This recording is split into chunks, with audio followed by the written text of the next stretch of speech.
Hi everyone, welcome to FilmDirt. Let's talk about Man of Steel.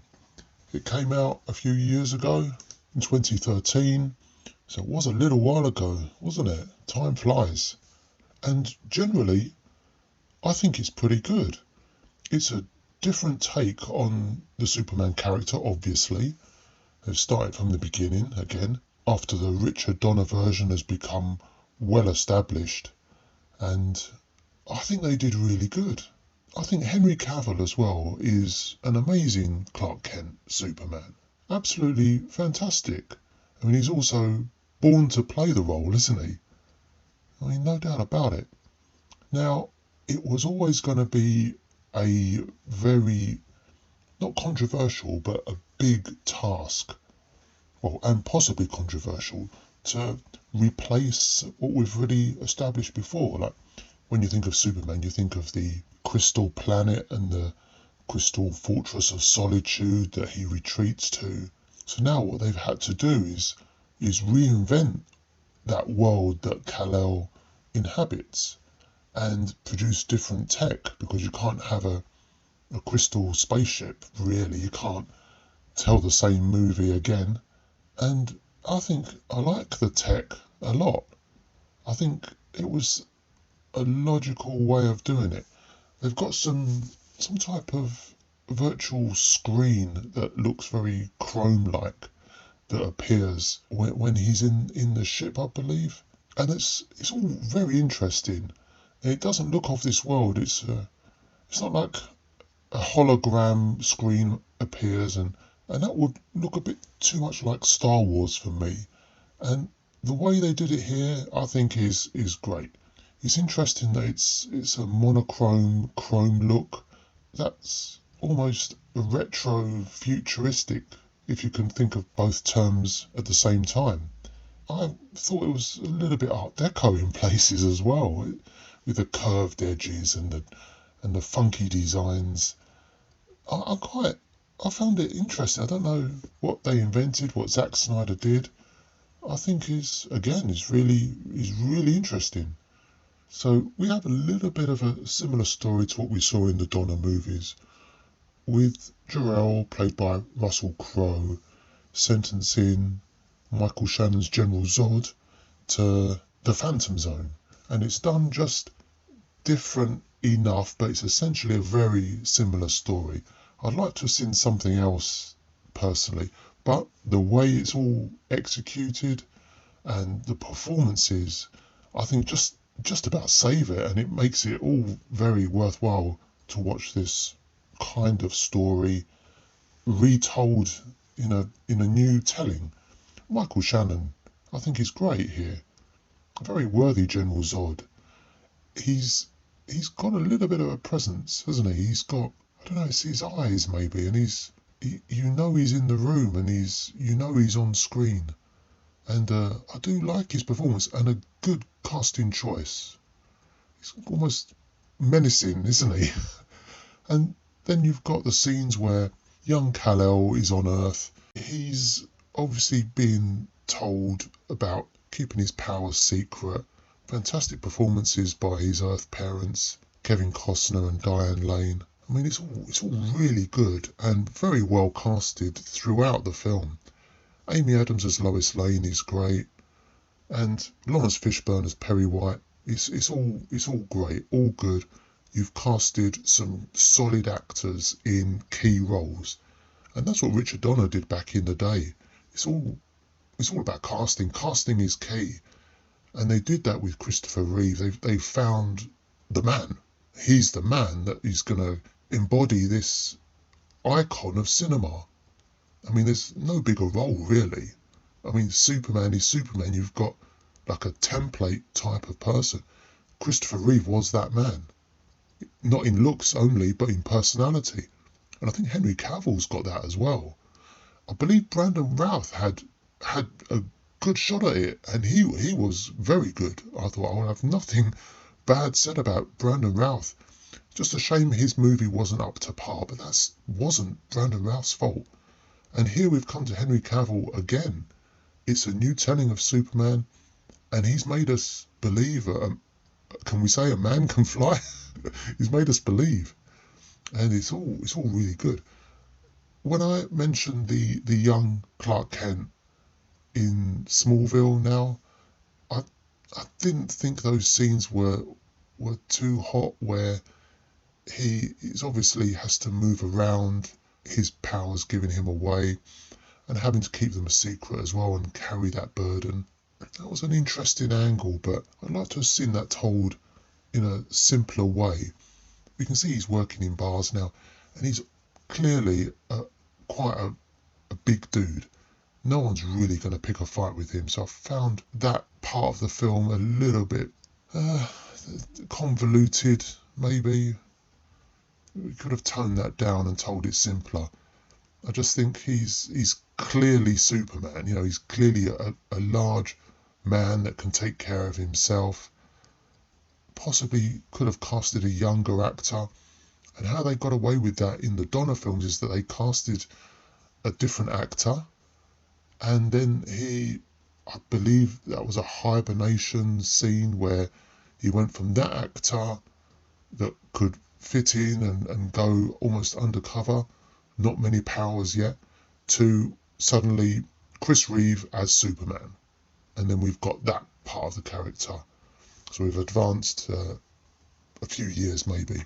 They could have done that here, and I just think having Henry Cavill as almost trying to believe he's an adolescent and trying to not show his powers, I believe he just wasn't young enough at that period.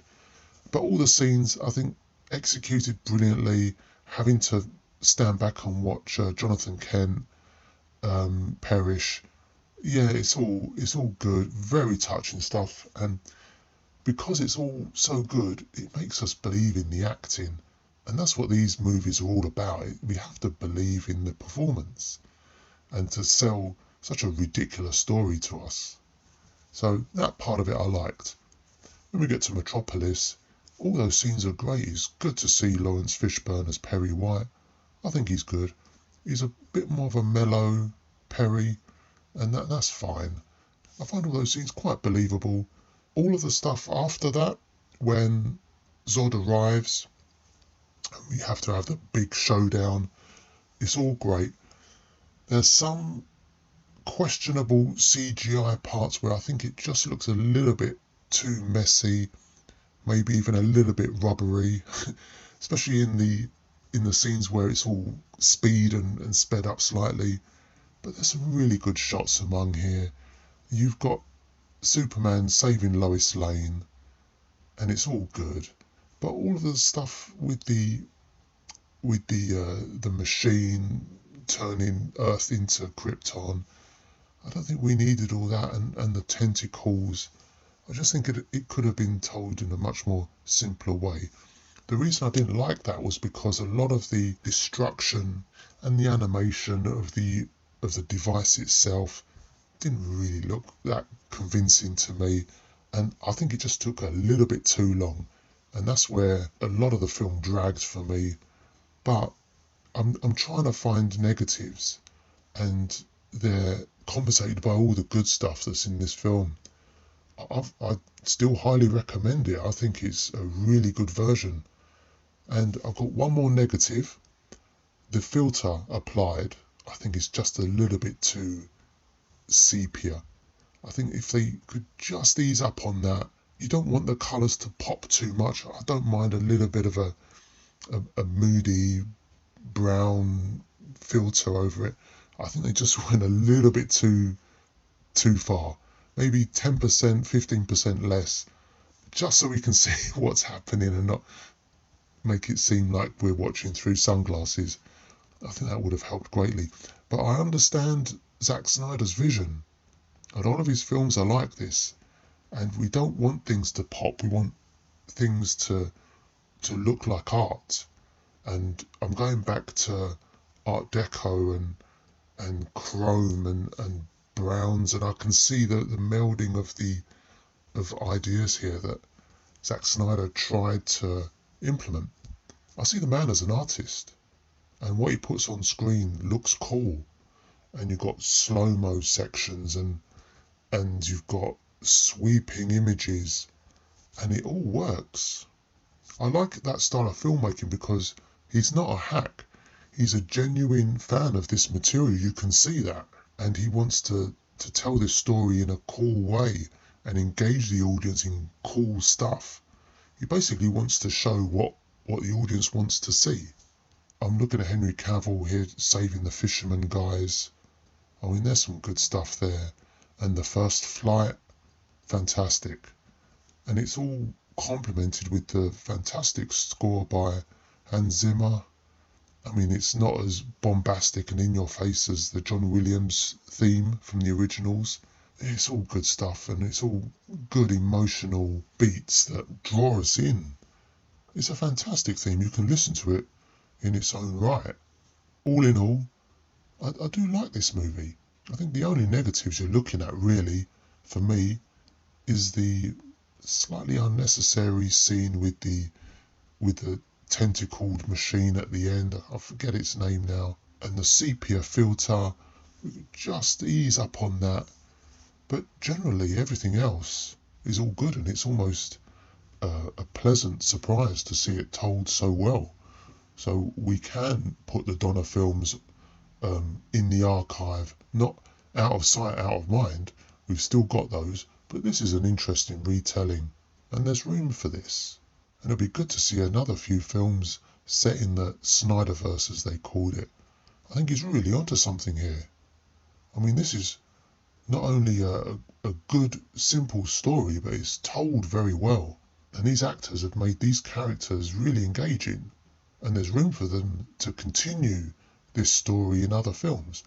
I know we've got Batman v Superman, which I'm going to try and review next. I'll watch the ultimate cut, possibly tonight or tomorrow, and I'll come back here with my thoughts on that. It's been a while since I've seen it, so I'm looking forward to revisiting that.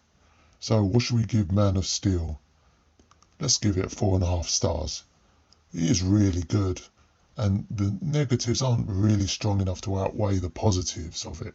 I think you can just get absorbed because the characters are so likeable and they're so good in their roles.